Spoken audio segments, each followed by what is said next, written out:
I'm so excited to have everyone joining us this afternoon for the Get to Know the Insects Insect ID webinar with the Great Southeast Pollinator Census. I wanted to quickly introduce the co-hosts here. First of all, Charlotte Glenn of the Extension Master Gardener Program is my partner in crime for this webinar, and we will be looking at the chat and the Q&A and making sure everything mostly runs smoothly.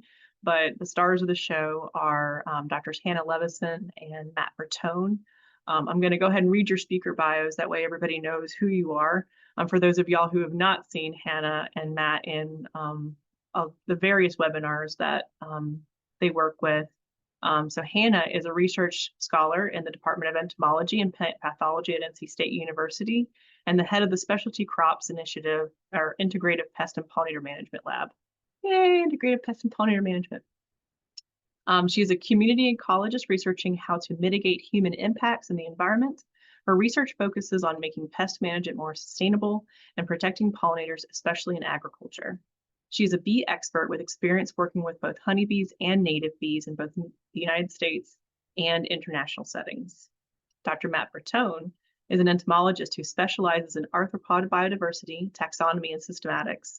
He is a diagnostic entomologist and director of the North Carolina State, the NC State Plant Disease and Insect Clinic at NC State University, where he identifies arthropods for clients and trains extension personnel on insect identification.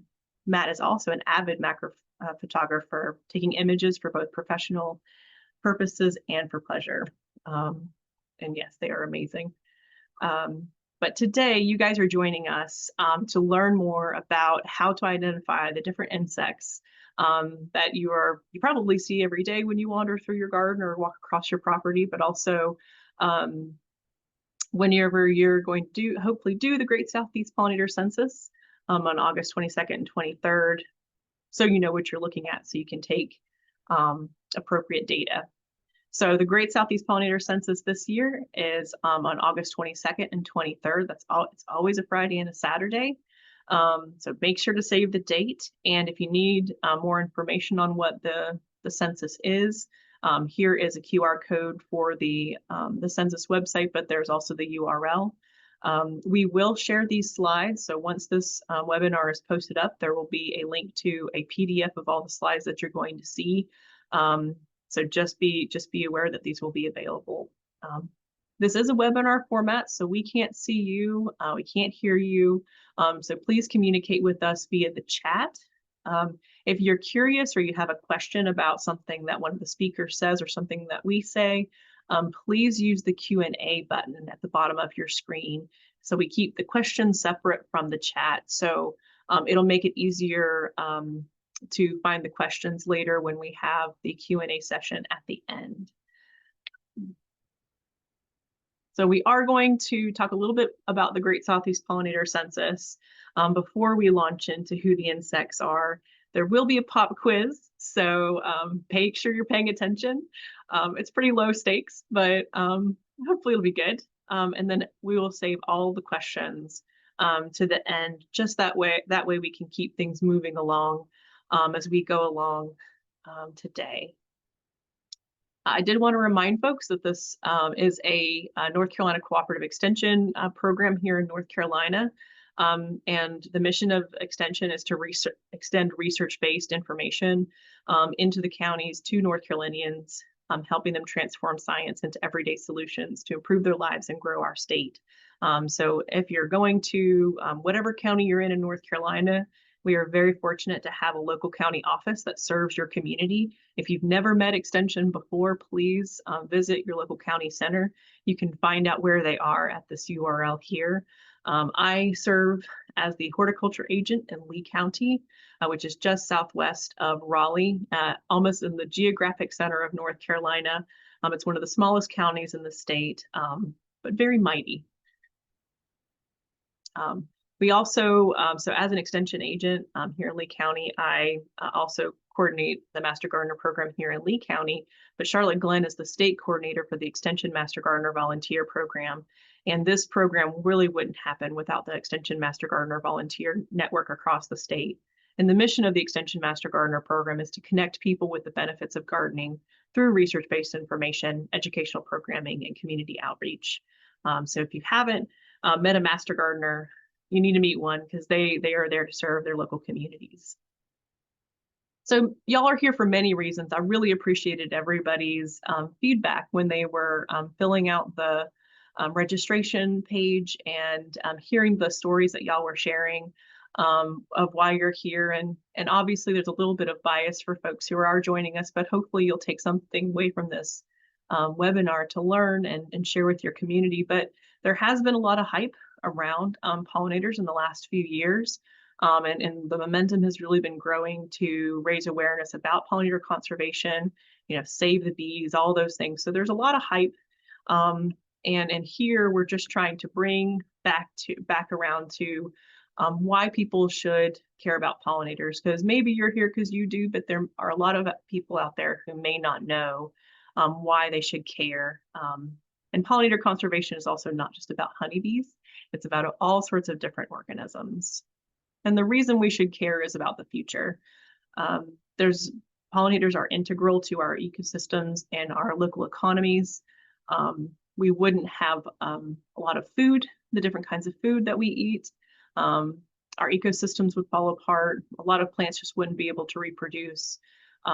Everybody in North Carolina, we're in blueberry season right now. Blueberries rely on insect pollinators to produce the berries that we love to eat. And so farmers wouldn't have a lot of diversity to sell. So there's a lot of reasons why pollinators are important and impact us every single day of our lives, not just because we love to see them when they come to our gardens, although I definitely enjoy them for that reason too. So as you're going out into your communities, make sure you remind folks that bees and other pollinators are not just about the beauty and the interest that they bring to your garden. They're also important for everybody and everything. So the Great Southeast Pollinator Census, when I learned about it in 2022, it was just such a really cool program. And I was really excited to bring it to North Carolina because the goals were so simple. And I think and resonate with so many different types of folks in our communities. So the first goal is to create sustainable pollinator habitat. Maybe some folks already had pollinator gardens or just recognized that their gardens were bringing different pollinators to their gardens. But there might be folks out there who are still looking to create garden space or grow different plants. And so the census is here to kind of create a framework to learn how to grow a sustainable pollinator garden. The second goal was to increase the entomological literacy of our citizens. So entomology is the study of insects. Some folks can maybe identify a bee or a butterfly, but beyond that, it might be a little bit much. So you're here, and hopefully by the end of this, you'll be able to identify a little bit more than a bee or a butterfly. But sometimes it just takes long enough to just sit there and watch insects to notice that there are so many different kinds of insects. And finally, the third goal is to generate useful data about our pollinator populations so we can begin to spot trends and see how pollinator populations are affected by weather and how honeybees influence native bee populations.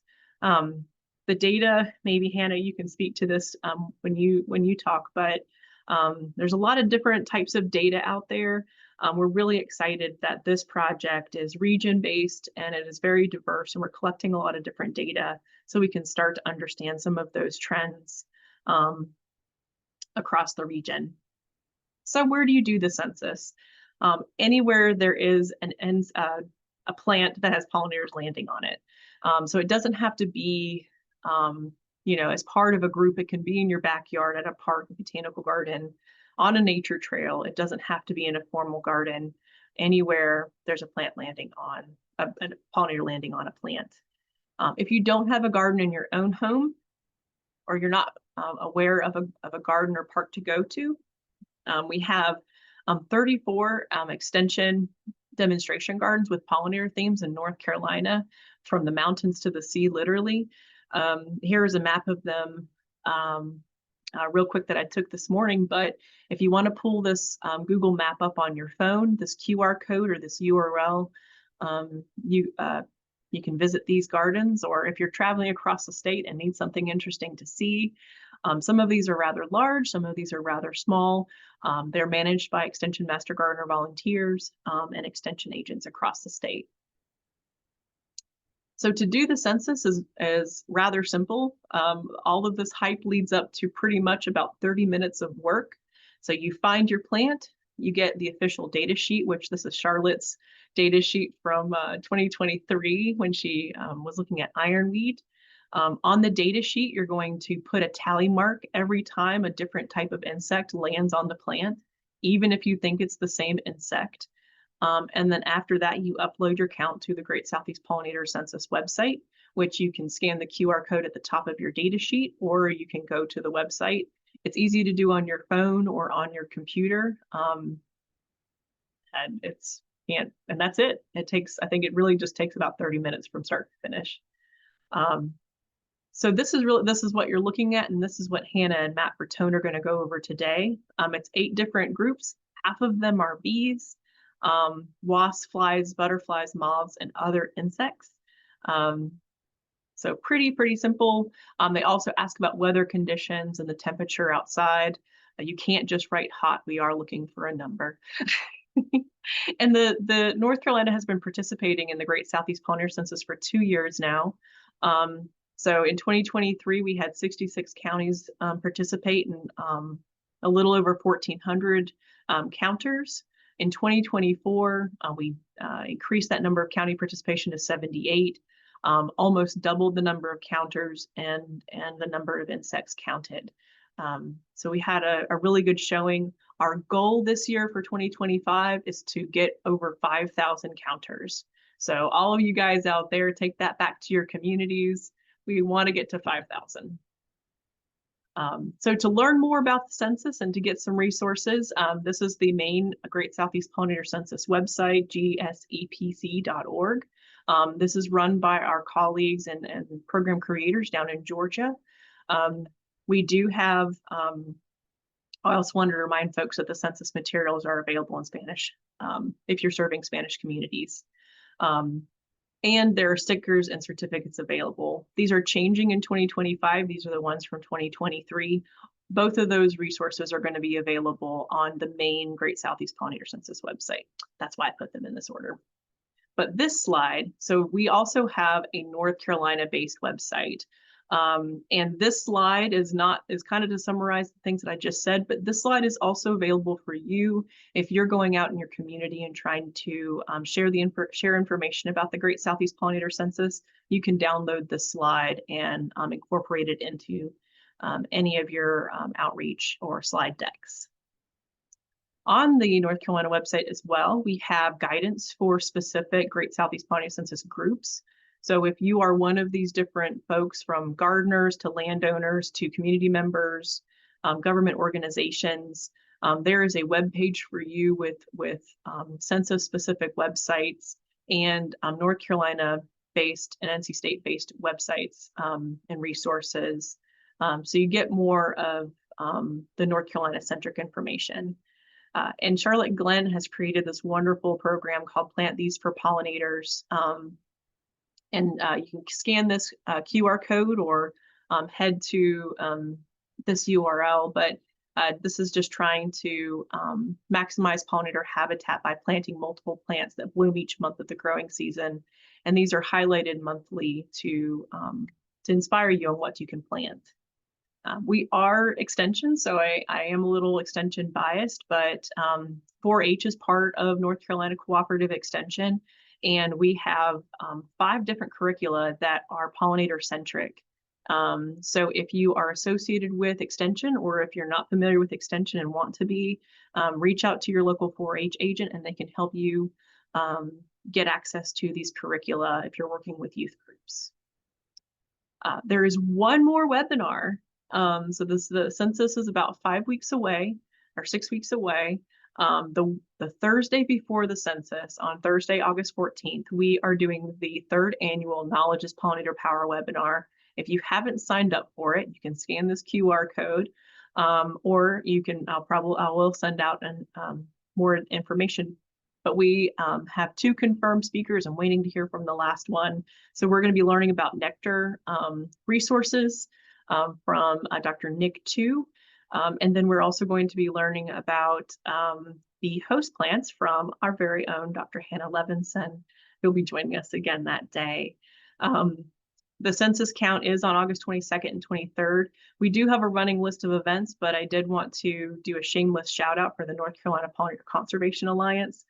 We're holding our annual pollinator field day at the State Farmers Market in Raleigh on August 22nd. So if you're in the Raleigh area, from 10 to 1, we'll be out there counting, learning about bees. Hannah will be out there doing bee identification and collecting bees. So come meet us in person from 10 to 1 on August 22nd. And this is not just about the North Carolina Pollinator Conservation Alliance. If you're joining us and you already have an event planned, please let us know. If you don't have an event planned, but after this webinar and you're inspired enough to maybe get a group of folks together or organize a counting event, you can tell us that it's happening and be entered to win an outreach kit that we have put together. You'll get stickers, books, native bee hive, bee puppets, and a couple other little bits and bobs for free, just letting us know that you're having an event. There is a cool part of this picture. For those of y'all who are working with children, there is now a Great Pollinator Count book that goes along with the Great Southeast Pollinator Census. And if you are doing one of these with your class, or your child is doing this in their school, that is also included in this outreach kit. And with that, I think that's all I had. This slide was here to remind me, because now is finally time for Hannah to take over and jump in about bee ID. So I'm going to stop sharing my screen. And Hannah, it's your turn. Great, thanks. And sharing my slides now. So let me know if anything goes wrong, but I think you should be seeing my slides. So hi, everyone. I'll be talking about the bee identification side of things to get you ready for this census. But as soon as I said that, I do want to start very generally and just talk about what is an insect. You're going to be out looking at plants. You're going to see things that probably aren't insects. And so just to give you a really brief overview of what to look for, and then we'll start narrowing down into the groups that we're talking about. So really generally, here is a diagram of something that could be an insect, but there's 3 main body parts that you want to look for. So insects will have a head, a thorax, and an abdomen. They'll have antennae, they'll have eyes, and then the biggest giveaway is the number of legs. So insects have 6 legs, 3 on each side. If you see something that has a different number of legs, probably not an insect. So we'll get more into the different nuances of the body parts and body shapes to know what kind of insect you're looking at, but just generally speaking, this is what we're looking for when you're out there doing this census. And to give you a bit of background on insects, they're extremely diverse. Here's a graph just to give you an idea, the number of insect species compared to all these other animal groups in the world. It's estimated that there's 6 to 10 million insect species in the world, and right now we only have about 1 million described. So lots of diversity going on there, lots we still don't know. So that's why collecting data like what you're going to do is very helpful, because there's still a lot that we need to learn. And I do want to highlight that the majority of these species are beneficial. Less than 0.1% of insects are considered pests. So if you're thinking, okay, insects are beneficial, what are they doing for us? Here are a few of the services that insects provide to our ecosystems. So first, they can contribute to nutrient cycling and soil health, very important for other aspects of our ecosystem. They also contribute to pest control, so that could be other insects, the ones that are pests. They also contribute as a food source to our ecosystem, so they really are a very foundational piece. A lot of other organisms eat them. You can see this bird here eating a caterpillar, and a lot of the biomass that goes into the other organisms in our ecosystems start by eating insects, so they're very important. They're also great decomposers. Without insects, we would just be drowning in dead material that has nowhere to go. So they're very crucial for decomposing, keeping our ecosystems going, keep the nutrients cycling. I do want to throw out that, insects they have every right to be here just as much as we do. So even though they're providing all these services, they're living creatures. That is worth something as well. And then the last thing I want to highlight, and definitely what is most relevant for today, is some insects provide us with pollination. And I'll go into more detail about what that means in a second. So that's insects generally. Now I'll jump into bees more specifically. So insects are a very diverse group. Within insects, bees are a very diverse group. You can see from this slide that bees come in all shapes, sizes, colors. They can act very differently from each other. They live in different places. They provide different roles in our environments. And so that makes them, at least to me, very exciting to learn about, makes them very important, but it can also make it really difficult to understand them and really hard to work towards conserving them because there's so many differences going on. To give you an idea, there's 564 different species of bees just in North Carolina. There's more than 4,000 different species of bees in North America and more than 20,000 bee species in the world. So again, they have a lot of differences going on, and this can make conservation very hard. So when we're thinking about we want to support bees, we want to work to conserve them, actually the most important first step is learning how to identify them. Once we know the identity of a bee, we then know what does it need, what is causing issues with its populations, what can we do to then help? So without knowing the identity, we can't answer those other questions. So what you're doing, going out and identifying insects, is a really important first step towards conserving these important organisms. And I'm sure with this group of people here, I don't have to explain to you why bees are important, but just for the sake of an introduction, we'll talk about why bees are important. Some of you may have seen photos or information similar to this, but on the left side of the screen, we have a breakfast with bees, lots of different food groups going on. And then on the right, we have a breakfast without bees. And you can see that a lot of the food groups are now missing. I do want to touch on a point. You've maybe heard the phrase, bees are responsible for 1/3 of all our food, or we can thank a bee for every third bite that we eat. And that's not exactly correct. It's kind of been mistranslated through a worldwide game of telephone. So I do like to clarify this. You can see the breakfast without bees. We do still have food.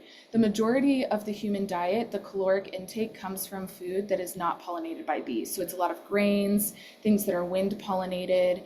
But a lot of the foods that provide us with really important vitamins and nutrients in our diet are bee pollinated. So we may have enough food to eat, but it definitely wouldn't be as fun. And we'd probably have some nutritional issues in our diet. We'd probably be a little sick, and there'd be important foods missing. So things like fruits, vegetables, our nuts. And then there's some indirect effects, like for example, we feed cattle alfalfa, that's pollinated by bees. Without bees pollinating the alfalfa, the cattle won't have enough food. So there's a lot of nuance here. We would eat, we would maybe not be as happy. So bees are important, of course, for agriculture. We're talking about our food. The majority of the world's crops are pollinated by bees, but bees are also important for the majority of the pollination in our flowering landscapes. So think about our trees, our bushes, flowers in your garden. And all of those plants, while they're aesthetic for us as well, are important pieces in the ecosystem as well. So they're important for agriculture and for wild areas. And when we're thinking about bee species and who's contributing to this pollination, the majority of our agricultural pollination is provided by honeybees, right? They are a managed species. We can take them to the crops that we need pollinated. Their behaviors are very well suited for that. But our wild bee species are also contributing to this important pollination service.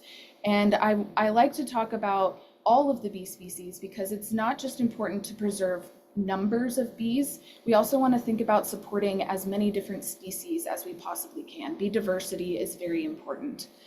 And one example of this is strawberry pollination.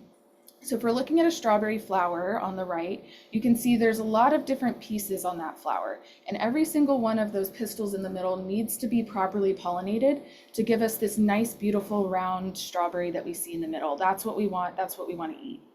So an example of why bee diversity is important is when honeybees visit strawberry flowers, they tend to focus on the center of the flower and they kind of miss the edges. That can lead to some deformities like you might see in these other strawberry photos.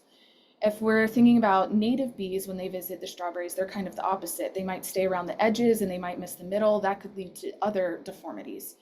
But we know that when we have honeybees, wild bees, lots of different species interacting, they're all doing these different behaviors on the same flowers. We actually get better pollination that way, and that leads to better, round, nice strawberries. So there's plenty of other examples of how having different bee species in the same system is really important, but I think this is a really nice visual example of why we don't just care about preserving numbers of bees, but different species of bees as well. And I am focusing on bees, but for the census, you're talking about these other groups. Matt's going to touch on these other groups. They do contribute to pollination in some sense. You can see the different groups here. These are the ones that you're going to be focusing on. But bees are considered a keystone species because they are actively collecting pollen from flowers to feed their young. So they are some of the most efficient pollinators, generally speaking. They're collecting large amounts of pollen, where some of these other insects, maybe they're going to flowers to get the nectar and they happen to get pollen on them. There's incidental pollination happening. Bees are purposefully collecting the pollen, so their behavior is a little different on these plants. Okay, so to get into more specifics about bees, I want to talk about what I'm calling life history traits. So different aspects of their biology and their life cycle that might be helpful for you to learn so that you can start distinguishing between these groups. And I've mentioned how different bees can be from each other, so I'll start with ways in which they're similar, and then we'll start splitting off into ways in which they're different.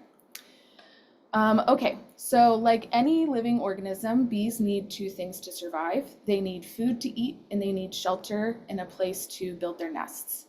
So for bees, the food is coming from flowers, and the place that they build their nests, the shelter where they lay eggs that make the next generation, that can be pretty diverse, and we'll get into more details there. But the big thing is they need food and they need shelter. And we'll talk about these two important basic needs of survival in more detail. So when a bee visits a flower, it needs two things from that flower. It needs pollen. That's where it gets the protein, amino acids, other micronutrients in its diet, and it needs the nectar. That's the major source of carbohydrates as well as some other micronutrients.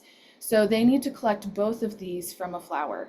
Not all flowers provide nectar and pollen, or some don't provide either. And so when we're thinking about putting resources in the landscape to support pollinators, we need to make sure that they are providing pollinators pollen and nectar. Once a bee collects this food, it feeds it to its eggs, and all bees go through this general life cycle. So we'll start with an adult building a nest in the lower left corner there on your screen. Within that nest, you can then go up and see an egg. So a bee will lay an egg and it will feed it a pollen and nectar mixture. That is that yellow thing in that photo there, pollen and nectar mixed together. They lay an egg on that food source. That is the food that the egg then eats for the rest of its development. The egg will develop into a larva, then into a pupa, and then it will emerge as a fully grown adult. So if you see an adult bee out, it is done growing. A small bee is a small bee. It doesn't have to grow more once it's an adult. So once the adults are out there, they'll mate. The females will forage, collect more food, find a place to build a nest, and start the whole cycle over again. And depending, even though they all go through this life cycle, depending on the species, this could take as short as a month to go through this cycle or as long as an entire year.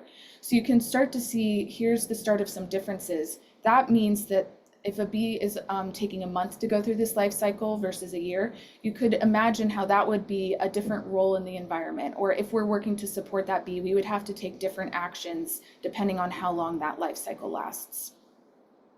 So they're all going through this life cycle. Where it happens is different. There's 4 broad categories of materials that bees build their nests out of. That is soil. So a female bee will burrow down into the soil. She'll build some design of a tunnel that is different depending on the species, still laying an egg on that pollen and nectar mixture you can see in the far left picture there. The next category is wood. That could be sound dead wood, or it could be soft rotting wood depending on the species. Again, they're laying individual eggs on the pollen and nectar food. Next, we have stem nesters. That could be hollow twigs, hollow reeds, hollow stems. These are the bees that are going to be in bee hotels. And then we have cavity nesters. So that's where species find an open space and they then build a nest to fill that space. And I want to highlight here, our cavity nesters, the best examples we have are honeybees and bumblebees. But you can see noted on the screen there that less than 1% of all bee species nest this way. And we probably know the most about honeybees and bumblebees, even though they're pretty unique in the bee world with the way they build their nests. If you go back to the soil nester picture underneath, you can see that 70% of all bee species nest this way. So the majority of bee species are building nests this way. And we definitely know less about these species comparatively. So there's a little bit of a discrepancy where the species we know the most about are very unique and perhaps not always representative of bees generally speaking. And the species that we know less about are perhaps more representative. So another example of where collecting more information is really important. There's still just so much we don't know. And to support bees, we need to start learning about all these different species. Okay, so we know that what's going on in the nest, we know these different materials. How bees interact with each other in the nest can also be different. And so for sake of time, I'm just going to talk about this really generally. This is differences in sociality. I'm just going to talk about the two extremes, but just know that in the middle of these two extremes, there's a lot of nuance and a lot of differences I'm not talking about. I'll be happy to answer questions at the end if people have any. But okay, on one side of the extreme, we have solitary nesters. That is where an individual female builds her own nest, lays her own eggs, collects her own food. She does everything on her own. She does not get help from other adults. The example here is a mason bee going into a bee hotel. So those are solitary bees. All the way on the other extreme, we have highly eusocial species. That is where many individuals live together in the same nest, could be up to tens of thousands of individuals. They work together to perform tasks. Different individuals are performing different tasks. Some are going out and collecting food, others stay in the nest, others lay eggs, and all of that's happening simultaneously. Another big difference is typically eusocial species, those nests are perennial. So even though each individual bee doesn't live for years and years, the nest, because there's always new individuals emerging, is lasting year after year, whereas solitary species are on an annual life cycle. So the best example we have highly eusocial bees here are the honeybee. And again, we know the most about honeybees. They're very charismatic. They have really unique ways of building their nests, but again, that's very unique. Less than 10% of bee species are social, where more than 90% are solitary. And again, we probably know less about the solitary bees. They're just harder to study. There's a lot of different species that do this. So another area where we need to learn more about bees in order to appropriately support them. And then even though all bees are collecting food from flowers, they can also do that differently. So again, I have two extremes shown here. I'm kind of skipping the middle. We can go into more detail if there's questions. But on one side of the extreme, we have specialist pollinators. That is where a bee species needs to visit a specific flower. It could be a family, genus, or even a species of flower. It needs to collect resources from that flower to successfully raise its young. Typically, this results in a mutualistic relationship where that plant then needs that bee species to visit it to get properly pollinated. The example I have here is a squash bee and a squash flower. That is a specialist pollinator. The other extreme we have is a generalist pollinator. So if a flower is producing pollen and nectar, because like I mentioned, not all of them do, if it does, a generalist pollinator could probably collect resources from that flower, feed it to its young, and it would be successful. The trade-off here is generalist pollinators typically need to visit a diversity of flowers to make sure they're getting diversity in their diet. So specialists get what they need from that very specialized relationship. Generalists tend to need to have a more general diet to get everything they need. And so that also changes what we do when we're trying to support these species, what resources we're putting into the environment. You can see how that would require very different actions from us, whether we're thinking about a specialist pollinator or a generalist pollinator. Okay, and I'll really quickly touch on threats to bees. This is a huge topic. We could probably talk the whole time about this, so I'll go very quickly. because it's a big topic. And the answer is that it's complicated. So there's really not one thing that we can point at and say, this is the issue that we need to address to help support bees. There really is a whole suite of threats going on, and those threats can then work synergistically together to have an even worse effect than any one would on its own. So some of the top threats that I would say bees are facing right now is not a sufficient nutrition in the environment. They're experiencing climate change, which changes where bee species can persist and also where the flowers that they rely on can persist. We are seeing habitat loss. So as land is developed, the habitat, the flowers, the nesting sites that bees need are being developed. Bees can get sick just like us. They can get parasites and pathogens. So that's also a big threat to bees. And then there are pesticides being applied in the environment. If it's an insecticide, bees are insects, they could be affected by that. And so just to give you an example of how these threats could work synergistically together, let's think about land being developed, habitat loss. Let's say that a patch of flowers that used to be there is removed from the environment. Maybe that means the bee can't collect the resources it needs. It then doesn't have the proper nutrition. Maybe it's then more susceptible to getting sick. Maybe it's more susceptible to having negative effects of pesticide exposure. So you can see how these start building on each other. And there's really not one that we can point at this is the biggest issue. It's all of these together. But that's a little doom and gloom. So I want to leave this topic with, we do have evidence that putting habitat back into the environment, protecting habitat that's already there from being developed, we do see benefits to bee populations when we do this. So we can all go out and put habitat back in. We can plant flowers for bees. We can make sure they have nesting materials. And we do know that that's a good thing to do and it's beneficial. Okay, so with that background, I'll get into some identification tips for some of the groups that you'll be talking about with the census. And I want to start with one of the biggest questions I always get is, how do I even know I'm looking at a bee? And the insects that tend to be confusing for people at first is deciding the difference between a fly, a wasp, and a bee. So Matt's going to go into this in more detail, but I'm just going to give you a really quick highlight of how I tell them apart so that we can get into the bee identification to begin with. So when you're looking at an insect, there's a few body parts that can be very key to look at. The first is the number of wings. So this is a photo of a fly here, and you can see that it has one wing on either side of its body for a total of 2 wings. If we compare that to this photo of a male carpenter bee here, he has 2 wings on either side of his body for a total of 4 wings. So flies have 2 wings, bees and wasps have 4 wings. That is a really good characteristic to look for when you have an insect that you're trying to ID. The next is the body shape. This is a little less precise, but I feel like the more insects you look at, this can be a general rule. So flies have a little more rounded bodies. There's less definition between the body parts, those 3 body parts we talked about, head, thorax, and abdomen. Where if you compare that to this yellow jacket wasp here, you can see that there is more distinction between the body parts. You can clearly see where the head ends, where the abdomen ends, and where the thorax ends.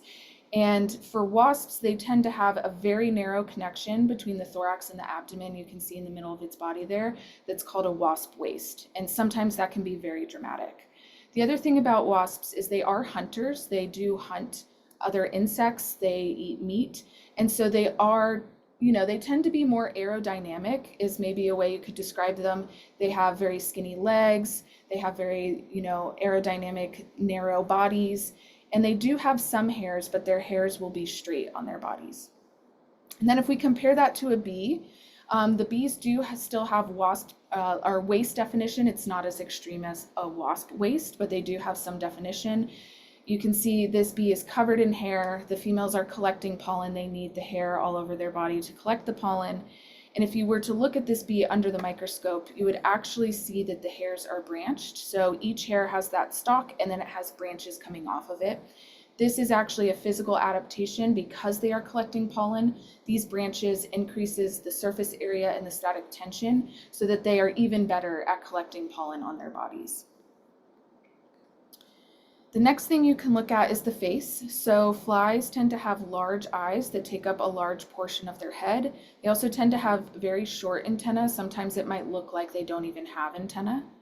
Where if you compare that to the wasp and the bee face, wasps and bees have narrower eyes. They tend to be only on the sides of their head. They have long antennae that are elbowed and will actually bend in the middle there. So those are the main body parts that I tend to look at, especially when something's moving, how to tell if it's a bee. So let's say you go through all of that and you're like, I do think I have a bee. The next thing that I would suggest you look at to tell what kind of bee you have is where are the pollen hairs on that bee? How is it collecting its pollen? So the first area that bees can have pollen hairs is all over their hind legs. This photo here, you can see that female, if you look at the hind legs, the light coloring is a lot of fuzzy hair on her hind legs. She does also have pollen, so it does look light, but the hairs are also light there. And so they'll carry pollen all over. You can see it's also all over her body, so it's pretty messy. And most bee species carry pollen this way. Most of them have hairs all over their hind legs. They'll just pack all of that with pollen. The next category of how bees can carry pollen is also on their hind legs, but it's called pollen baskets. So this is where they have a specialized structure on their legs, kind of scoops the pollen, they pack it really neatly into this nice pollen ball here. And so it's very distinct. And this is a really great thing to look for because only bumblebees and honeybees carry pollen this way. So it's a really fast way to narrow down what you're looking at, because if you see a bee and it has a pollen ball, you now know it can only be a bumblebee and a honeybee. And typically people are able to tell apart honeybees and bumblebees. But there's a lot of coloring that can be similar and can be tricky. So if you see a bee that maybe has similar coloring to a bumblebee, but it's carrying pollen all over its hind legs, it's not making pollen baskets, you know it cannot be a bumblebee. So I like this characteristic for identifying. The next place that bees can carry pollen is on the underside of their belly. So these are our leafcutter bees and mason bees. So another great way to very quickly narrow down what bee group you're looking at. Only mason bees and leafcutter bees have pollen collecting hairs on the underside of your belly. So you can see this female here, she has a lot of pollen. It does get on the legs sometimes, so you do need to look carefully at first, but you see underneath her belly there, she has very extensive hair that's packed with pollen. So it can look pretty distinct when they have pollen on there. And then I do want to just let you know that there are going to be some tricky bees out there. I won't go into too much detail here, but just know that this is going to happen. So because male bees are not collecting pollen, they tend to look a little more wasp-like. They don't have pollen collecting hairs. Their bodies will be more narrow. They tend to have more yellow coloring than the females. And there's also some species of bees that don't have pollen collecting hairs, like the one pictured here. They'll actually carry the resources back to their nest in their stomach, so they also can look wasp-like. So I think that the details needed to really go into this is too much for this webinar, but I just want you to know that you might see some of these bees out there when you're looking. And I just want to highlight that a first instinct might be to go off of color, but coloration is not the best way to identify what you're looking at. You can see these photos here. I have a fly, a wasp, and a bee. And if you were just going by this insect is black and yellow, it would be very hard to know what insect you're looking at. So it is important to keep in mind these physical differences, because that is really key. And that is what you will be able to use to distinguish between these different insect groups. Okay, and then I want to touch on a tricky ID that I get a lot of questions about, and that's how to tell the difference between a carpenter bee and a bumblebee. So we'll start with a little tip that the census already tells you, and that's to look at the abdomen or the hiney. So carpenter bees have a shiny hiney. They do not have hair on the backside of their abdomen. You can see in that photo on the right-hand side of your screen, that's a carpenter bee. There is some reflectance going on that backside of her abdomen. It's because she doesn't have any hair.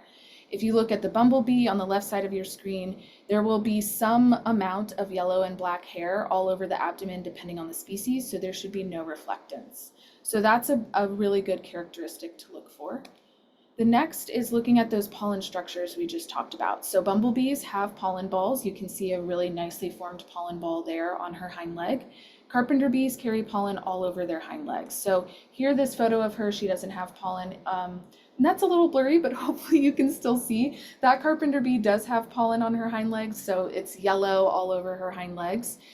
So if you see pollen that way, you know it can't be a bumblebee because she's not making pollen balls. She doesn't have a pollen basket. And if we were to look at these legs under a microscope, this is what the pollen basket looks like on the left-hand side of your screen for the bumblebee. You can see it is a very distinct shape on the leg. It has a concave, shiny part on the leg, and it's surrounded by these really long arched hairs. That's what holds the pollen ball in place. Compared to the carpenter bee on the right side of the screen that has long hairs all up and down her hind leg, pollen can be packed anywhere on those hairs. So those are the three big things: the hair on the abdomen, and where I guess it's two things, and where the pollen is being carried on the legs.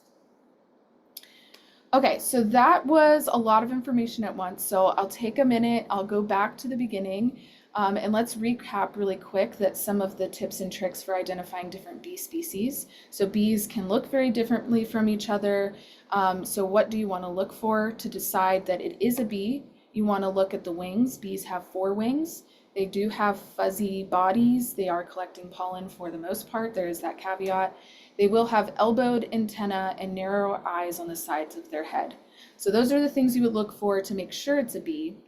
And then once you think you have a bee, to tell the different categories you're looking for. So carpenter bees have shiny hiney's, so they do have a reflectance on the backside of their abdomen. They will not have hair there. And they carry pollen all over their hind legs. Those are the big things. And they do nest in wood, and they are solitary. So perhaps, well, depending on where you are and where you see this bee, that could be useful to keep in mind. Then bumblebees, they have a fuzzy rear, so they will have black and yellow, some amount of black and yellow hair all up and down the backside of their abdomen. Depending on the species, there could be different amounts of yellow and different amounts of black, but there will be hair there. They carry pollen in pollen baskets. They make those pollen balls on their rear legs, and they are cavity nesters and they are social nesters. So there could be several hundred individuals living in one colony. The next group is honeybees. So honeybees also carry pollen in pollen baskets. They'll make the pollen ball on their hind leg. And they do have the classic black and yellow coloring, but don't let that trick you when you see another insect. Make sure you look for those other characteristics. They also are cavity nesters, and they are highly social, so they'll be in colonies up to tens of thousands of individuals.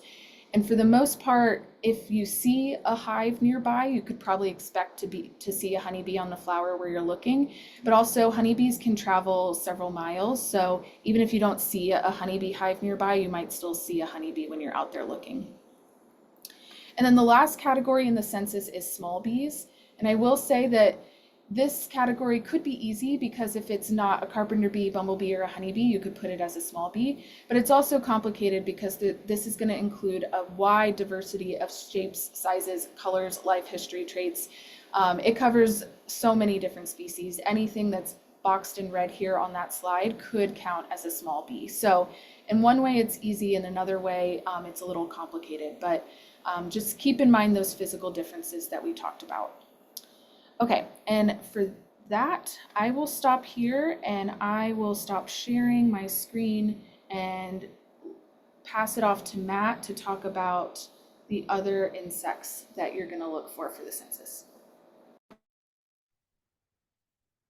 All right, thanks, Hannah. Let me share my screen. All right, hopefully everyone can hear me and see what I'm showing. Okay, so Hannah talked about bees, and I'm going to talk about wasps, flies, moths, butterflies, beetles, and others. And actually the beetles are apparently in the other insects, so I'll put that in that section later on. But I do want to mention that it can get confusing because there are things that we name, the names we use for things, and then there are things that how they're related. And so these are all kinds of, for instance, I'm going to make this statement that bees are technically wasps. And so, they actually evolved from hunting wasps and things like that, but we just call them bees because they're a special type of wasp that feeds on pollen and things like that. So you know, to a taxonomist like me, I'm like, yeah, it's just another type of wasp, technically, just a vegetarian wasp. But so that's why they can also be very difficult to tell apart, because some of the bees look a lot like wasps and some of the wasps look like a lot like bees. And as Hannah mentioned, there's a lot of mimicry too, because these stinging insects are protected with venom and a stinger. And so a lot of insects like to look like them so that they can avoid predators and things like that. So, well, let's get into some critters. So let's talk about wasps, in quotes again, because there's lots of things that you can kind of consider wasps. And a lot of people, when they hear wasp, they think of like a hornet or a paper wasp or something that's stinging, but not all wasps can sting people, and not all wasps look like wasps. And so, for instance, here's a nice smattering of some wasps that you'll find at flowers. And these wasps, you can see, come in lots of different forms and colors. And again, you got some up here that are black and yellow, so they might look like a bee, or what people might call a bee. And in fact, again, a lot of people call any yellow jacket or a wasp like this a bee, because it just kind of looks like one. But they do come in lots of different forms. Now, a lot of them do have this wasp waist. You can see especially really drastic on this GSEPC wasp. But many of them have very thin waist, but a lot of them it's very difficult to tell. But you probably, and they can be confusing. So for instance, this cuckoo wasp here looks a lot like some sweat bees because they're both metallic green and blue and whatnot. But the cuckoo wasp here is much less hairy. It's not collecting pollen anywhere, anything like that. And I should mention also that bees are very good at collecting pollen, as Hannah said, and that's what they do. And that's because their larvae feed on the pollen. But these wasps may carry, a lot of these insects I'm going to talk about today happen to carry pollen on them. You can see this scoleid wasp here with the yellow dusting of the pollen on its thorax. They're not actively collecting the pollen, but can be pollinators.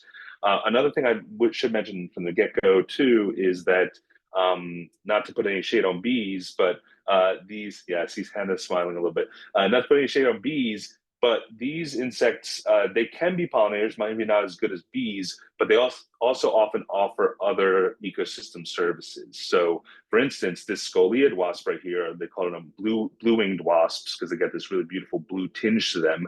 Again, some bees have this very same blue tinge as well. These actually parasitize scarab beetles, even and white grubs, so Japanese beetles, things like that. So they could be a pollinator, but they're also providing the services of parasitism that Hannah mentioned when she introduced the insects. You've got a lot of hunting wasps that are at flowers. These are hunting different types of prey. There are actually some hunting wasps that hunt bees, which is really interesting. And so the bees are their prey. You've got yellow jackets and social wasps, like paper wasps and yellow jackets, hornets. They are the ones that people fear a little bit more because they do have social colonies, just like some of the social bees. And they have large colonies, large enough that some members will come out and defend the colony and sting people. And so these are the wasps that people kind of worry about the most. But then things like this GSEPC wasps are parasitoids of other things. I think other wasps actually, as are cuckoo wasps. They go into the nests of other wasps, including bees, and lay their eggs in those nests and steal their food or kill their larvae. So very complex life cycles for a lot of them, and a huge diversity in colors and shapes and forms. But again, for wasps, you're going to look for typically the wasp waist. But again, there's a lot that are difficult to tell from bees.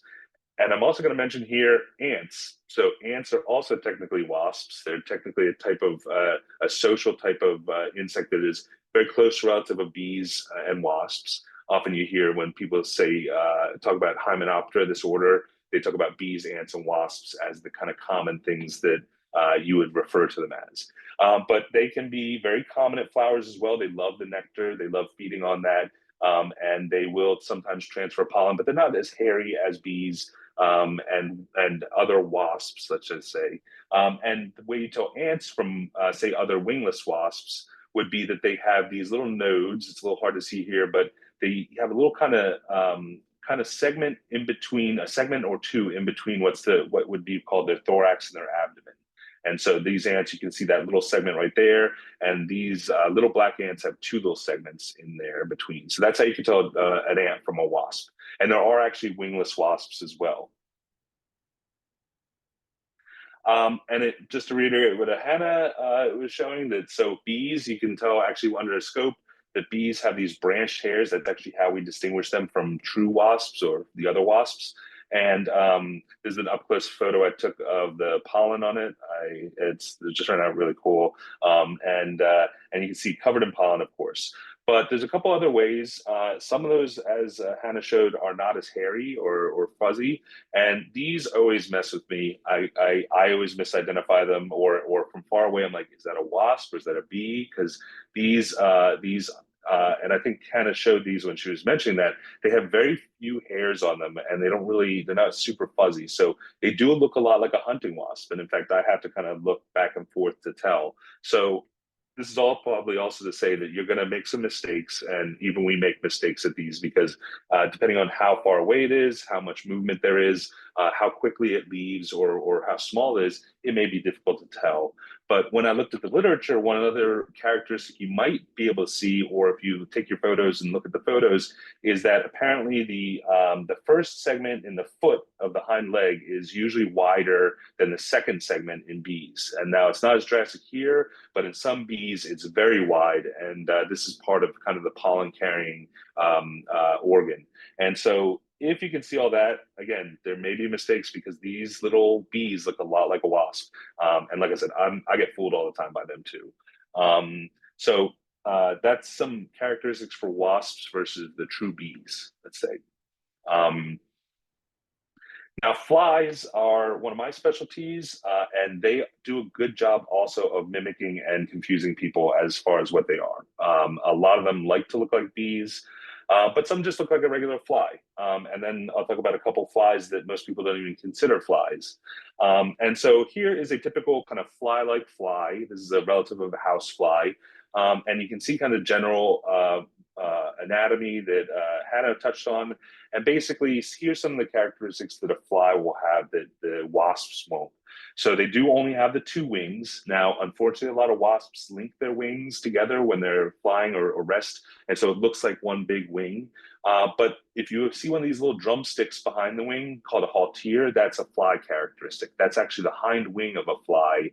And they've evolved to have these, they shrunk down through evolution and are for gyroscopic balancing. They vibrate those, and that helps them kind of balance, and they're very good flyers because of that. Now, if you see an insect with an antenna like this at the bottom right with this very large kind of finger-like part and then a little hair-like thing coming off of it, and you can see here in the photo, that is only going to be found in flies. You're not going to see that in wasps or any other groups. However, there are lots of flies that don't have that. So that's one thing to make sure you note. So if it does have this, it's not a bee. If it doesn't have that, that doesn't necessarily mean it's a bee or a wasp or anything like that. Also, flies typically have soft mouth parts, so you won't ever see them chewing on anything with kind of pinching like mouth parts.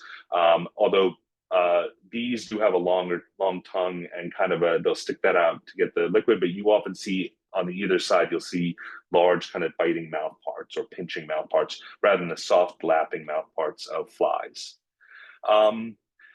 Another thing to look for, maybe if you could see it too, is the wing venation. And this is a really common thing that entomologists use to identify different insects is the wings are a membrane that have a bunch of kind of struts or solid lines in them.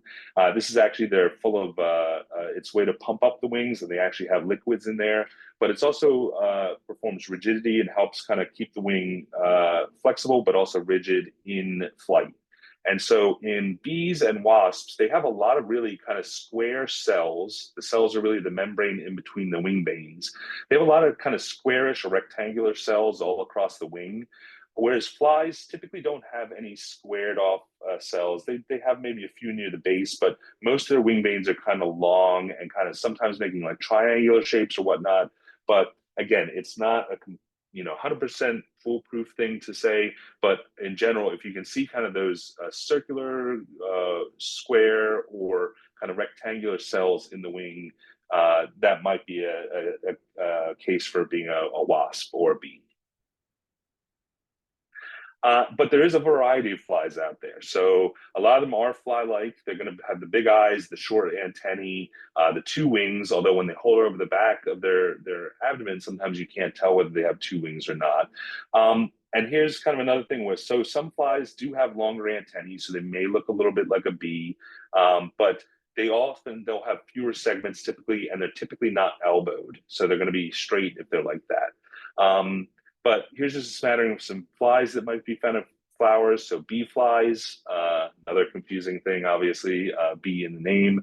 And these actually parasitize some bees. So they're even more associated with them. So in that case, they can be pollinators, but also could be pests of bees.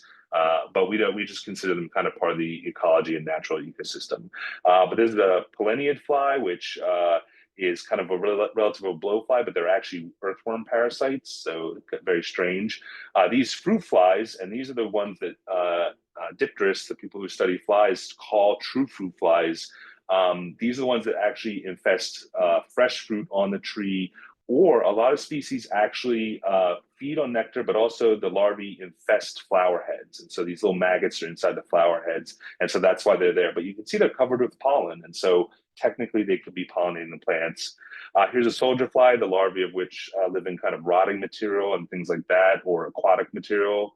And here's another one that lives in kind of dung and decaying matter. And flies are really good decomposers. So again, they're performing these dual functions. They can be pollinators, but also the larvae can be decomposing things like in your compost bins and whatnot. Now, mosquitoes are also flies. Many people don't realize that mosquitoes are a true fly. They only have two wings. They have, all the characteristics of a fly, but they do have long mouth parts that, in many species and in females only, can be used to suck blood. Pierce you and suck blood, which nobody likes. But many species, and especially the males of species, this is a male elephant mosquito, the females of which don't even suck blood anyway, but they visit flowers for nectar. So females will visit flowers for nectar to feed on it for a quick energy source. And at that time, you can see the little bit of pollen on this elephant mosquito. They can move from flower to flower and can be pollinators. I also forgot to say that, if when we're not around here, but if you talk about flies and pollination, flies are the main pollinators of chocolate, of the plant that produces chocolate. And so if you don't like flies, but you love chocolate, then you're wrong. I'm sorry. But they are also related to flies that bite people. So it's a very complicated kind of situation where they do bad things and good things and all that stuff. So we got to really take it case by case. And finally, there are other fungus gnats and things like that, flies with long antennae and multiple segments in their antennae that feed on flowers, and they even have long mouth parts to feed on those flowers. And so, but here you can see very clearly the two wings and those halteres, those little drumsticks on the hind part of the thorax that are the reduced hind wings. So very clear to see. And these were really cool gnats to see in my yard. And I even published a paper showing that they do carry the pollen on them. So are potential pollinators, but you can see that really long mouth parts right there to suck the nectar. And then finally, there's a whole group of flies, the hover flies, and a lot of people now are calling them flower flies because they're very commonly found on flowers, that are a really diverse group. The larvae do a lot of different things, everything from being predators of aphids, which then can be really beneficial, to decomposers, to even things that are parasitizing and killing ants and stuff. So they're really diverse as larvae, but the adults are often at flowers. You can see some of them are very good bee mimics, but again, you see those two wings, that certain wing venation. Even if they have longer antennae like these ones right here, you can tell that they're not quite like a bee, but they're doing their best to try and make you think so. But flies are really important. They are, I think, undervalued, or at least underappreciated, because when you hear fly, just like when you hear wasp, it gives a kind of a negative connotation. But in reality, most flies are not harmful, and many are super beneficial in lots of ways. Okay, now butterflies and moths are probably not something that needs too much coverage because many people are familiar with them. But you know, they are very big winged, beautiful insects, very charismatic, often visiting flowers. And that's because of how they feed, and I'll show that in a second. But the big characteristic for moths and butterflies is that the wings are covered in scales that are really just the modified hairs of the insect. And so this is like if you ever catch a moth in your hand and you get a little dust on you, that's the little tiny scales that have rubbed off onto you. Now, not only do they have these scales, but another thing and why they come to flowers is because they have siphoning mouth parts. So they don't pierce things typically. They don't have a strong enough mouth parts to pierce things, and they don't have saliva coming out of there like a lot of other insects. It's basically just a tube, and so because of that, they have to feed on liquids only. So they are siphoning up that liquid. It could be puddling or, you know, feeding on mineral-rich water. But of course, the nectar in flowers is really important for moths and butterflies to get some energy so they can fly around, find the host plants for the larvae and whatnot. Now, they come in a lot of different varieties, of course. You know, you've got little butterflies like these hair streaks and these little tiny checkered butterflies. You got cabbage whites, which are technically a pest of crucifers and cabbages, things like that. That, you know, so the caterpillars can be a pest, but the adults are flower feeders and pollinators. And then you get moths, and really, butterflies are a specific group of kind of day flying moths. They evolved from moths. They're much larger and showier. Butterflies typically have clubbed antennae. That's how you can tell them apart from just a moth. But they're all considered Lepidoptera. They're all very close relatives. And on the sheet, that's you're going to mark them as one thing. Some don't even look like a moth. They don't have these very broad wings. This plume moth, for instance, has the very narrow wings where they're kind of folded up a bit. And you can see some are very pretty colors. But I don't think I need to really talk too much about moths and butterflies, but I do love one of the most common groups of butterflies that you'll see at flowers are the skipper butterflies. They have a hooked antennae, and they're just very pretty, very thick, wide head with little eyes. One of my favorite groups of butterflies. Okay, let's talk about some other insects then. So lots of insects are going to come to flowers, and then one of the largest groups of insects, the most described species of insects, are the beetles, and a lot of them do come to flowers. So this is this rattlesnake master flower, and you can see it's loaded with these beetles. And the beetles are doing double time here. They're both feeding and mating, so they're having fun there. But beetles are known for, even if they have shorter forewings, their forewings are hardened and leathery and called elytra. Singular is elytron.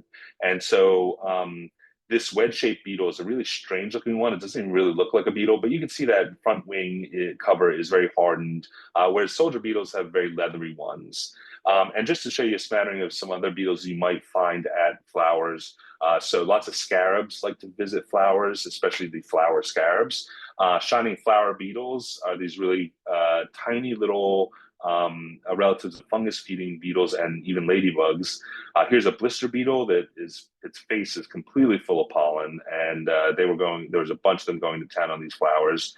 False blister beetles, soldier beetles are very common, especially at goldenrod and other flowers.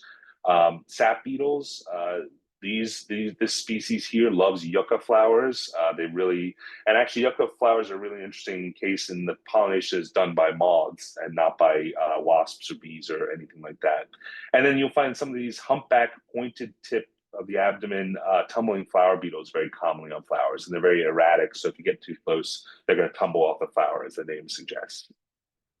But it's not just beetles. There's lots of other insects that visit flowers. Some do look like beetles, but they're actually a true bug. So these are related to stink bugs, the ebony bugs. You can tell them from beetles because they have fewer antennal segments, but it is very difficult. Just like the bees and wasps, some of these bugs look a lot like a beetle.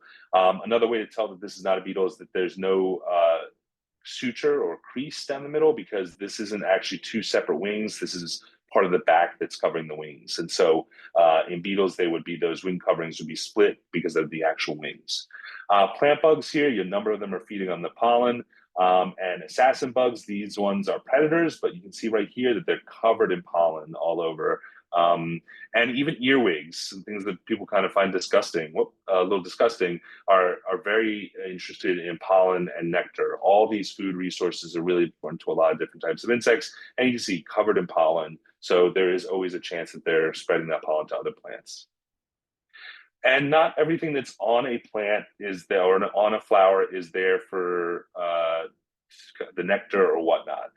These kinds of critters, including non-insects like spiders and crab, especially crab spiders, but ambush bugs, which is a little tiny type of assassin bug, wedge-shaped beetles, which we saw in the flower earlier, the rattlesnake master earlier, and this thick-headed fly, they're actually either predators of flower visitors or parasites. So the thick-headed flies go and grab bees and lay an egg inside them, and then the larva of that thing will eat that bee from the inside. It's grotesque, but that's just what they do. Wedge-shaped beetles, this one is actually ovipositing into a flower head, and its young will hatch, and the larvae will crawl onto bees that are visiting it, and then hitch a ride back to the nest, and then hop off and eat their larvae and stuff. So it's a pretty brutal world out there for things that visit flowers. And as you can see, these will take down bees fairly regularly.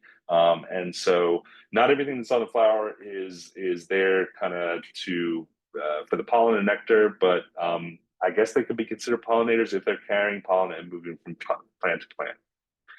So I just had this slide in here. These are also good resources if you're having trouble narrowing something down using iNaturalist or bugguide.net.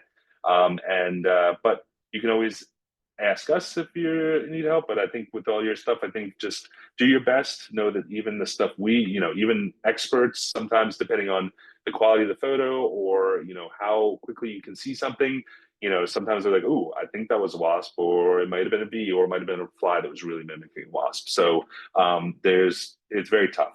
And things that are out and about on flowers are out in the open, so they're going to kind of converge onto similar looks sometimes, either because it helps them get the flower, the nectar, and the pollen, or it keeps enemies that are out there searching for prey from attacking them.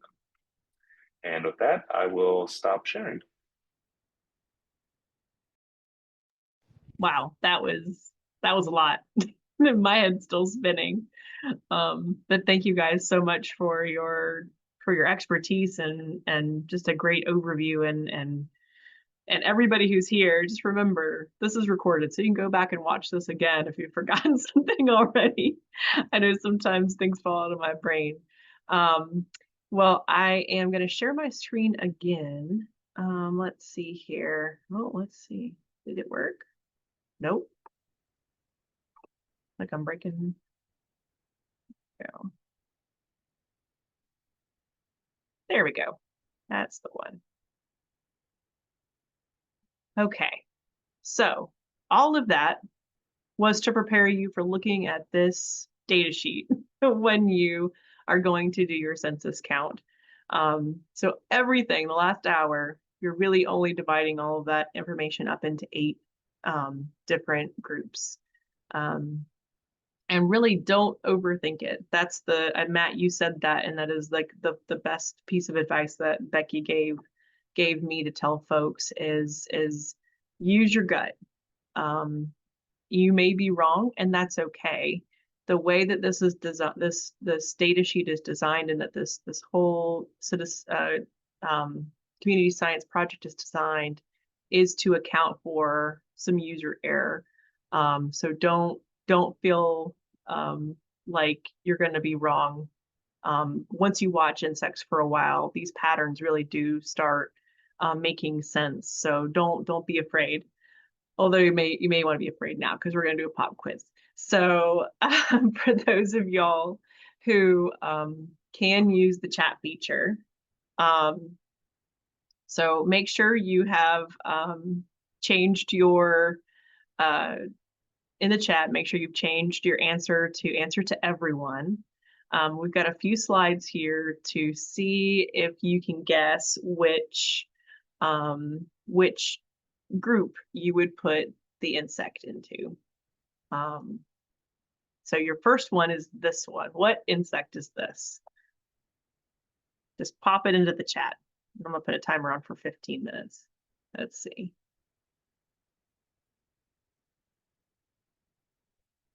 Oh, got some bees, some honeybees.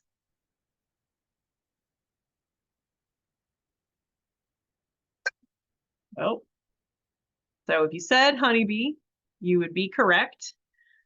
Oh, no pun intended. Um,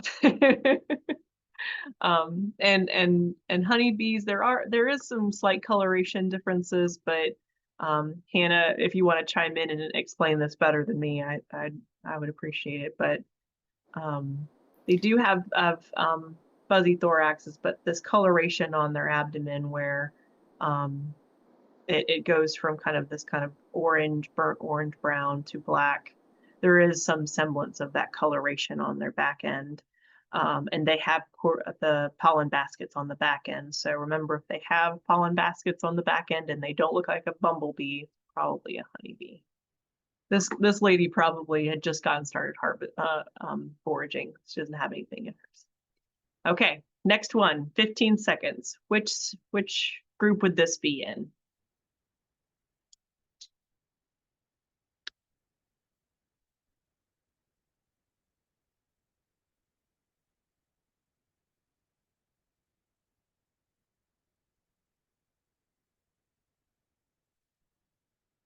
Oh, very interesting. Very interesting. Lots of wasps, lots of fly. I saw a few small bees. Okay, let's see if I got it right. Small bee. Okay, Hannah, we're definitely going to need you to lay in on this one. Yeah, yeah, it's tricky.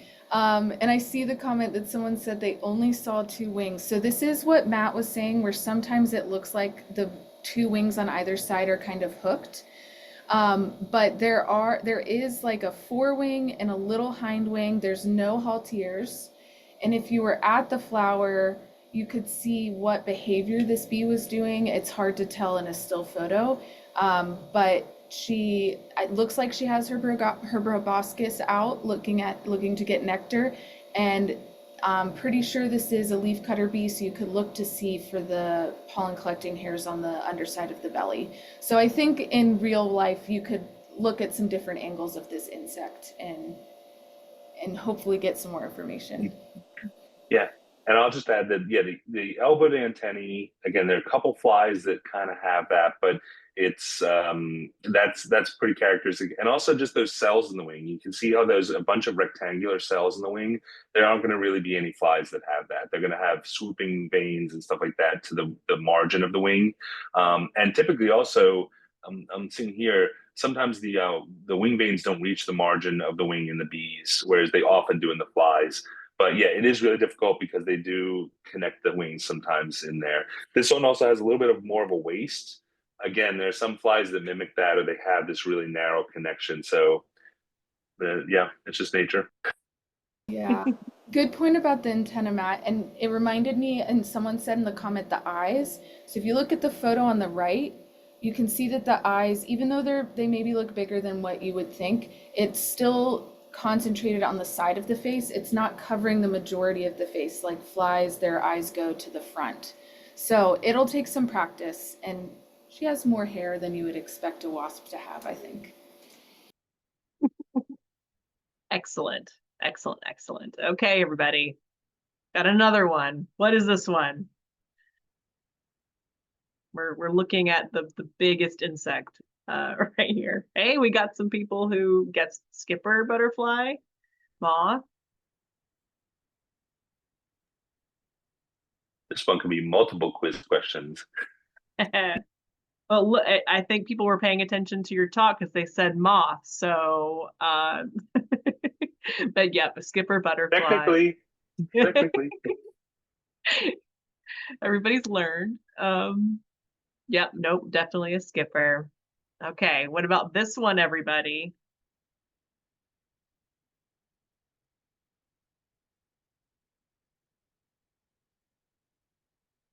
Oh, they're feeling good. They're feeling confident. The answers are rolling in. Oh, and everybody got it right.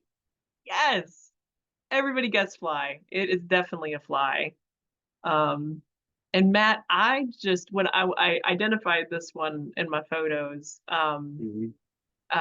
this one says it's a parasitoid of squash bugs. Is that the Yeah, it's a Trichopoda is the genus. It's a tachinid fly, really beautiful one. They actually call it feather-legged flies because it's hard to see in this one. Maybe on the bigger picture on the right hand side leg, you can see how the hind leg has kind of a fringe of stuff in the back. But this they mostly look like this, but those are a stink bug and squash bug and other kind of bigger bug parasites. They glue their egg onto it, and the larva bores into the bug and eats it. So terrible for the bugs, but good for your squash and good for your, hating stink bugs and everything. excellent? This was found in our demonstration garden here in Lee County, and we are doing our squash bee study. Yeah, this is really great. Love to see that. Okay, who is this guy, everybody? Or who are these guys? I guess I should say.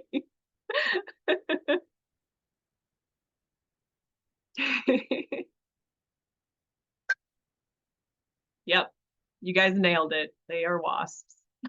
Yes, they are mating wasps. For some reason, I always find these guys. I very rarely find these wasps alone on the mountain mints and the Monarda or in the Martinardas. They're always mating when they're feeding. Yeah, that's very common for them. This genus, it's the only one species in this genus, and they hunt caterpillars. It's a hunting wasp. So again, dual purpose. Very cool. Okay, next one, guys. Okay, all three of these pictures are the same. Go.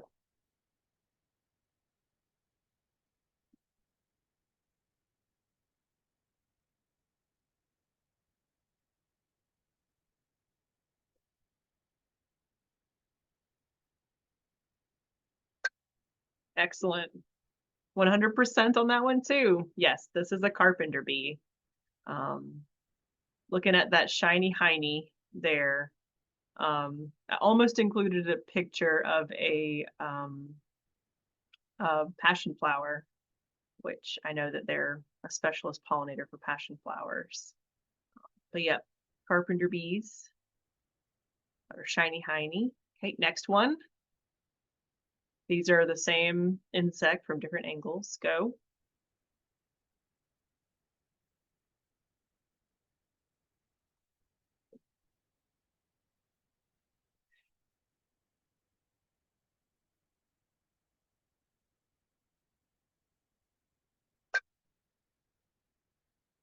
Okay, 100% on that one too.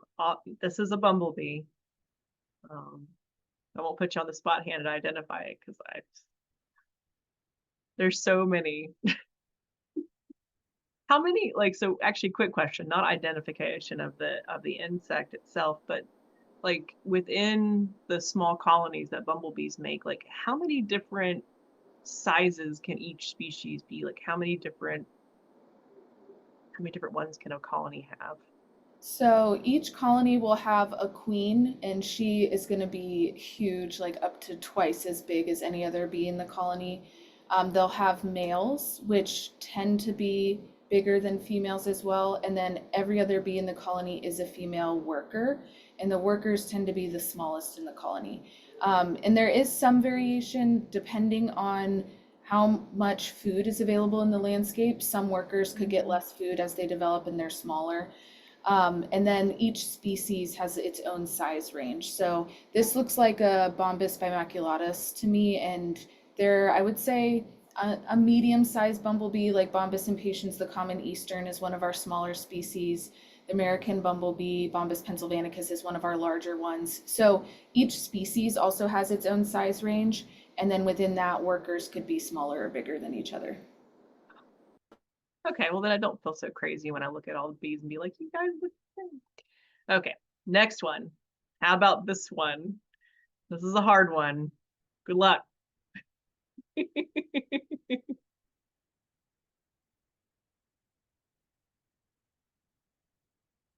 Oh, the answers are not rolling in as confidently now. And my picture's arguably not as good on this one. Oh, okay. Okay, Hannah, you gotta tell them the answer.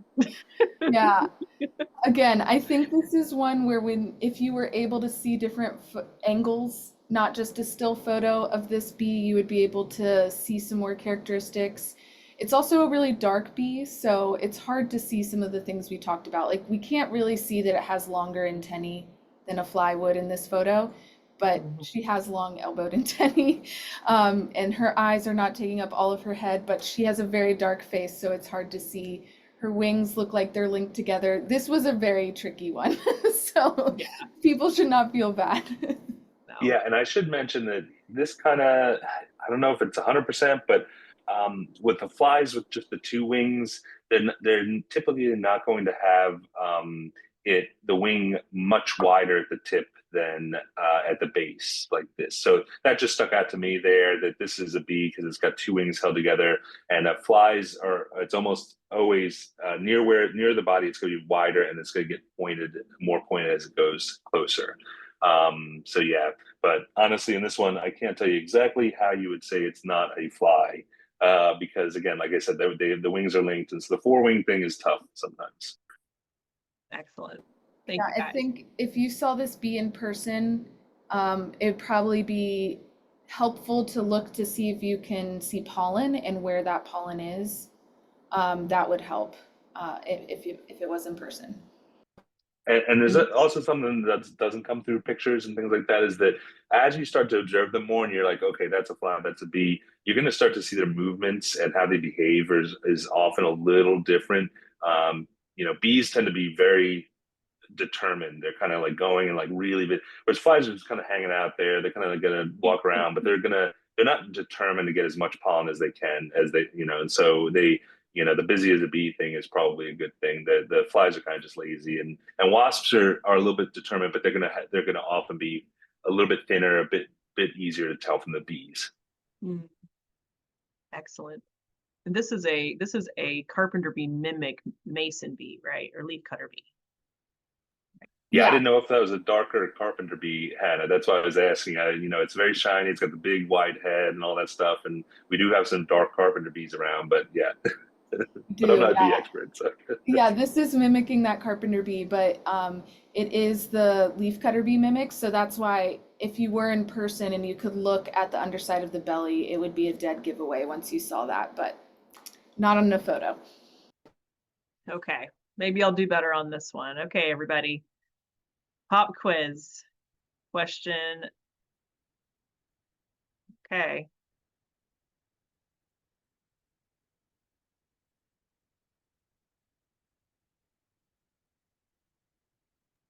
Oh, we have some dissent.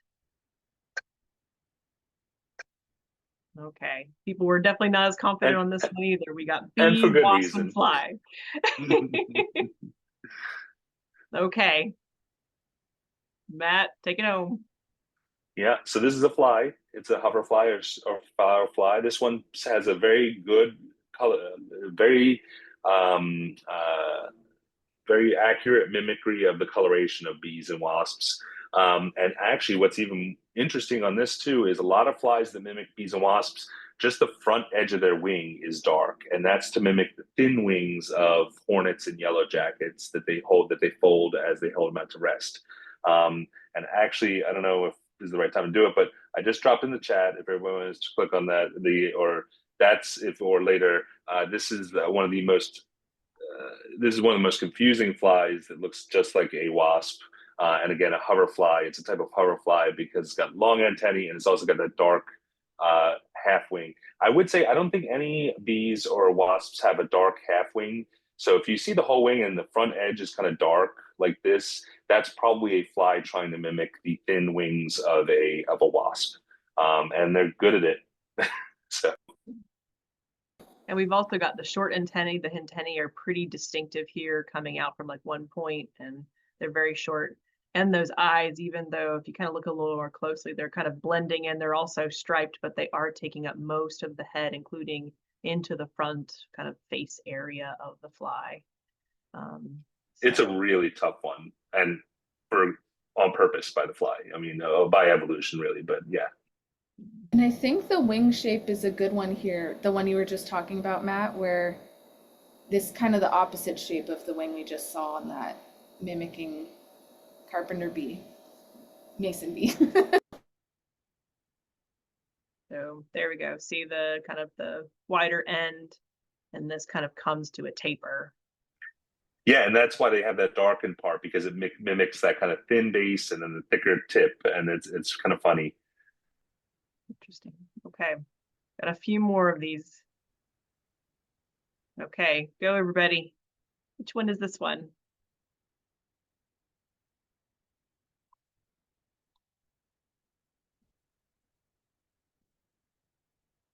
Oh.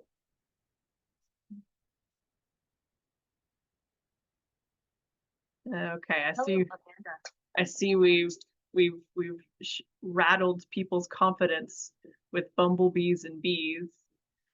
This one is a bumblebee. Okay, Hannah. Restore our confidence. Yeah, yeah. I think we did shake their confidence a little bit, but this is a bumblebee. So you could look at the hind legs and maybe you could see that it's not got the hair all over. This one's a little tricky because it's a male, so it won't have the exact same pollen collecting hairs as the females, but those legs look like the bumblebee legs that we've been looking at where it would have a pollen basket there. And this is a fairly good example to talk about. It's a little hard to specifically quantify, but I mentioned very briefly that males tend to have more yellow coloring than females. So someone said maybe this is American bumblebee. It does look like it from this photo to me. And you can see he has very extensive yellow hair all up and down his abdomen, which the female American bumblebees don't have. So if you see a bee, it looks really yellow and you're like, I'm not sure what that is because there's just so much yellow. It could be a male. Males tend to be more yellow. Cool. Okay, I think I've got a few more of these. Okay. Try this one, guys. This one's a little weather worn insect, but maybe a little easier. Oh, what, flies, wasps? Okay. Got mostly wasps, but flies as well. Okay, Matt. What are we looking at? We got Yeah, bees too. yep, this is a wasp. This is a what we call a scoliid wasp, or a they're scarab parasites. It is very hairy, and some of these are very hairy, so they do kind of look like a bee. It's a little difficult to tell why it's not a bee, although these have much spikier legs. This type of wasp has very spiky legs, which bees really don't have.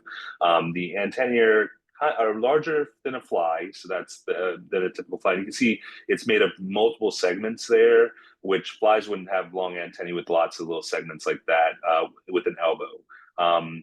And then the wings show those kind of really kind of long rectangular cells in it, and lots of them. Again, if there's a lot of like long rectangular or somewhat square or whatever cells in the wing, it's probably going to be a hymenopteran, so a wasp or bee. But then getting to whether it's a bee or a wasp, that's a little difficult. And maybe Hannah can chime in on what she sees. Yeah, it is difficult. For this one, I agree with you what you were talking about, the spiky legs. Those are not any of the bee legs that we've talked about today. And it does have a more distinct wasp waist. It's not as dramatic as some of the other wasps we looked at, but it's pretty distinct. And even though there are hairs, it's all straight hairs, and it's not in any of the areas we talked about for pollen collecting. So it's not on the hind legs, it doesn't have a pollen basket, it's not on the underside of the belly, and the hairs are fairly sparse. It's not covering the body. And then for deciding that this is not a fly, just to have more practice looking at the wing numbers. It's hard in the still photos, but in this top wing that's kind of pointing up, you can see the hind wing like through the forewing. So that is two wings on one side. And also one other thing I just noticed is that there aren't very many or if at all, long bees. Like they don't get really super long. So if you're starting to get to be like really kind of long or sausage shaped or whatever, it's probably not going to be a bee. Hannah probably knows some exceptions or whatever, but most bees are a little bit more kind of squat, if not like really rounded, kind of, and kind of just stout. So this is getting to be fairly long for a bee, I would say. Mhm. Hannah, to correct me, one of the ways that somebody calls bees the minivans of the of the bee world, because they're just kind of stout and long but stout, and kind of compact but can carry a bunch of stuff. That's fair. I haven't heard that. That's funny. Oh, okay.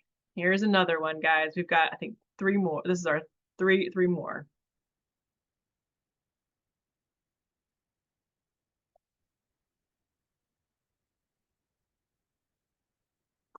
Oh,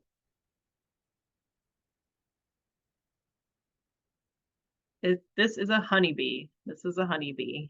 I think most everyone got it this time. And this is a terrible photo to kind of be able to see the head and the antennae, but this abdomen is pretty distinctive for a honeybee. That coloration of kind of that honey colored first segments, and then kind of the end tends to be that black coloration. Okay, let's see. Oh, this guy. Okay, good luck, everybody. We'll resume our conversation from earlier. Maybe redeem ourselves from earlier.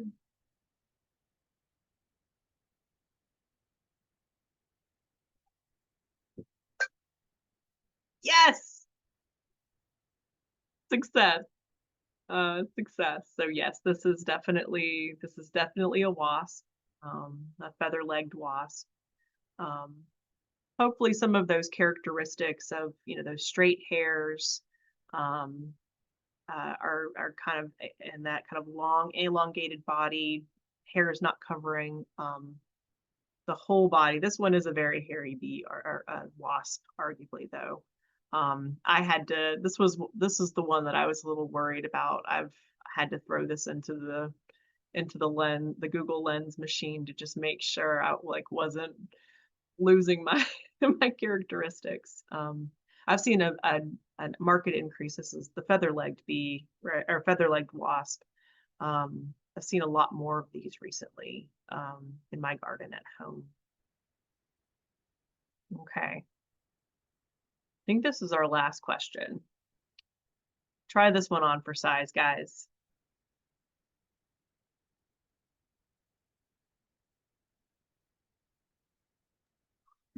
I need to get some mountain mint in my yard. Yes, you do.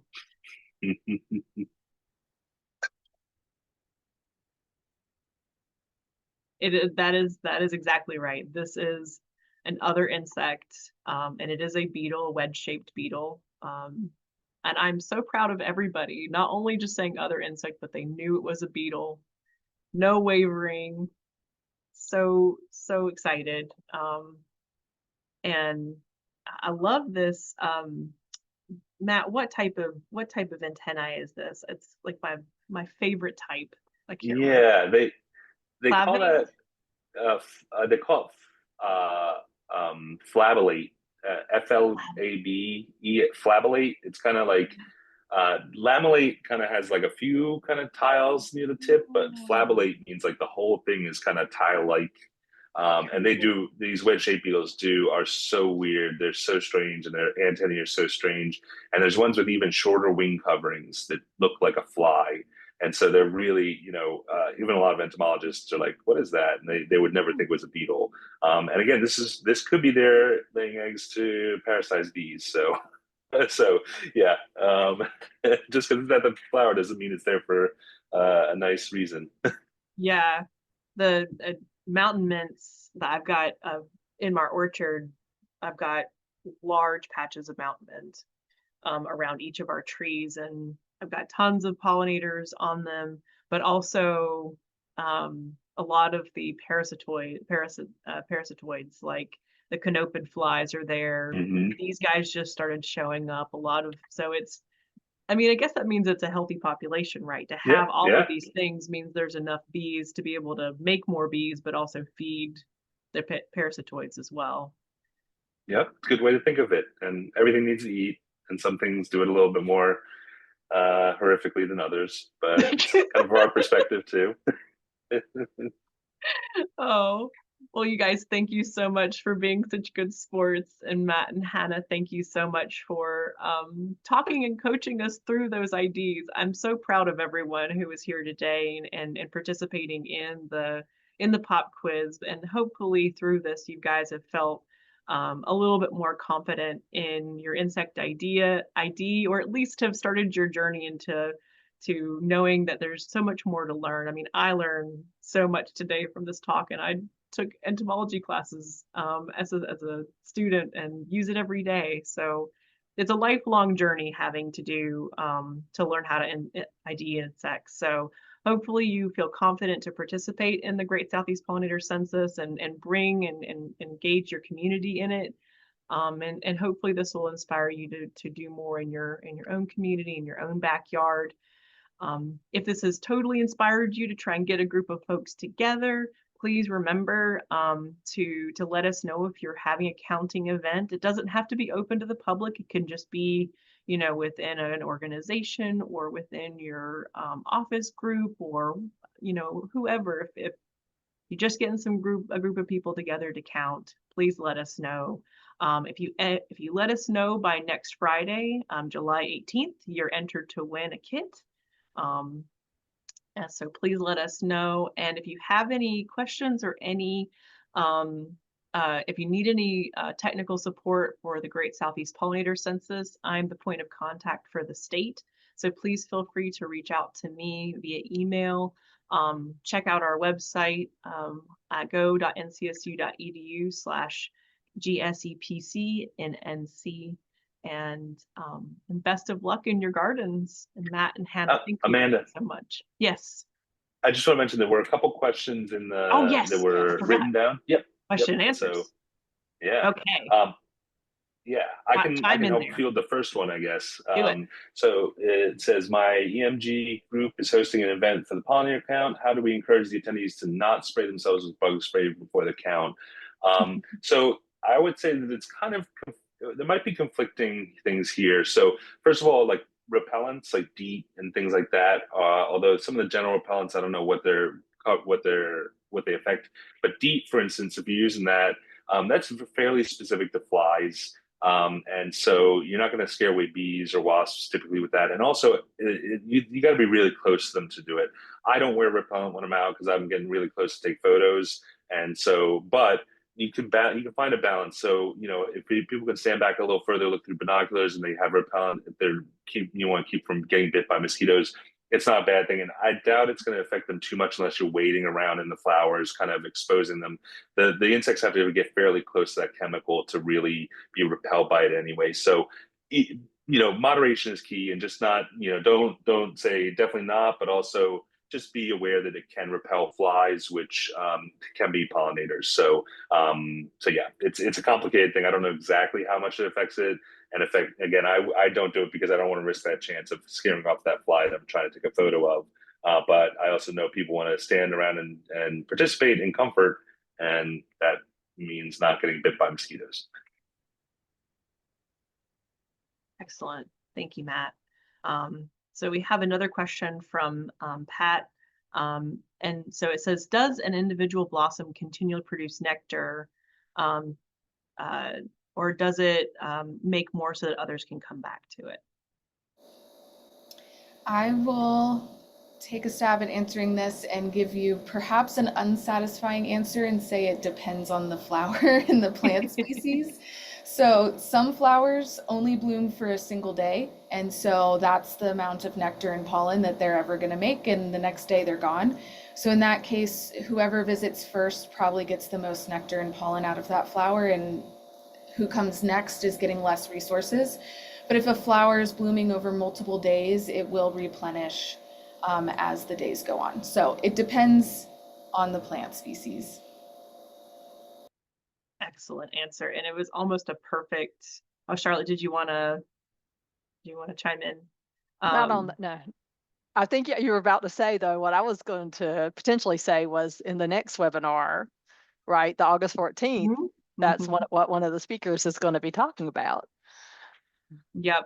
Dr. Nick too did his PhD research on nectar resources in different flowers, and he took, bless him, took nectar readings of common pollinator plants in the UK over the course of many days and throughout the day to be able to measure the level of nectar in different plants. And so he's going to talk about that at our Knowledge is Pollinator Power webinar in August, as well as some other things that he's been working on since then, but mainly going to be to reminisce about his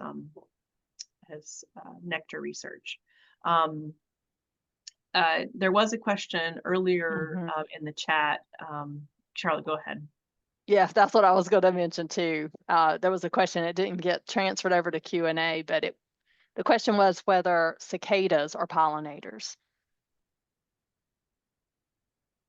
I'd probably say not. They're rarely found on flowers or anything like that. So nope, I would not consider them pollinators. But well, yeah. And so what role do cicadas play in the environment, Matt? No, I mean that's very subjective. They're good food for lots of things. Unfortunately, copperheads too. Copperheads love to eat them apparently.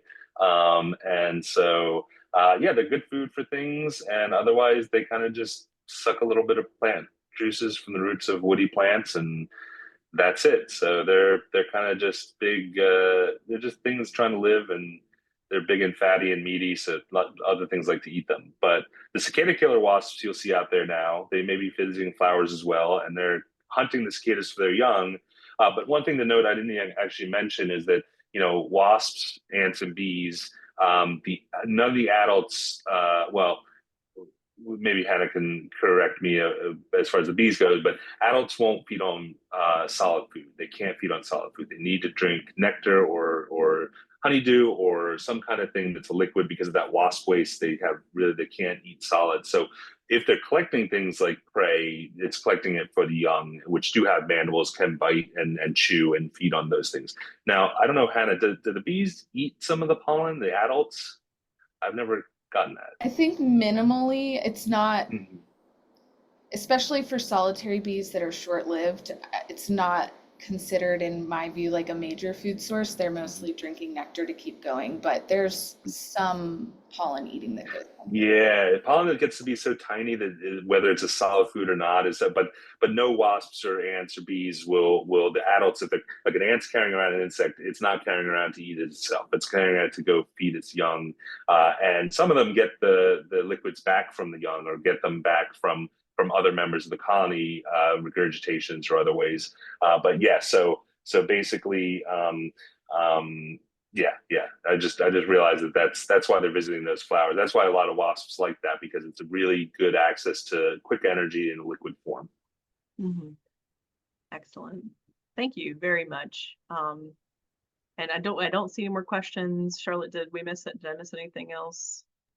I think we've got them all. Okay. Well, Lots everybody, of compliments though. Lots of compliments coming in. Well deserved. This was excellent. This was a really excellent webinar. Yeah. If I feel confident to go out and talk, count insects now. So I appreciate your time. Thank you everyone for being here today. Again, this will be recorded. And hopefully we'll see you on August 14th for the Knowledge is Pollinator Power webinar, which we will talk about some really cool up and coming research related to pollinators. And Hannah Levenson will be joining us again to talk about bee host plants. So look forward to seeing you all there. Good luck with your events. Good luck with your counts, and see you soon.